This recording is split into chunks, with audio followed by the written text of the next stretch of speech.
দুনিয়া চালায় কে? আল্লাহ। অনেক মানুষের অনেক পরিকল্পনা থাকে, মাখলুকের অনেক পরিকল্পনা থাকে, অনেক ষড়যন্ত্র থাকে, but at the end of the day তার ইচ্ছা বাস্তবায়ন হয়। ওয়া মাকারু ওয়া মাকরুল্লাহ ওয়াল্লাহু খায়রুল মাকিরিন। সবাই পরিকল্পনা করে, আল্লাহও পরিকল্পনা করে, আল্লাহর পরিকল্পনা বাস্তবায়ন হয়। ওয়ালা গালিবা ইল্লাল্লাহ ওয়া হুয়া আলা কুল্লি শাইইন কাদির। সো এই বিষয়টা আমাদের মাথায় রাখা দরকার।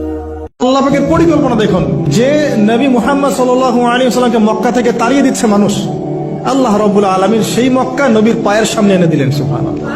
মাত্র 8 বছরের ব্যবধানে যে বদর যুদ্ধে মুসলিমদেরকে একদম নিঃশেষ করে দেওয়ার প্ল্যান করা হয়েছে, ওই বদরেই আল্লাহ রাব্বুল আলামিন আবু জেহেলের মৃত্যু লিখে রাখলেন।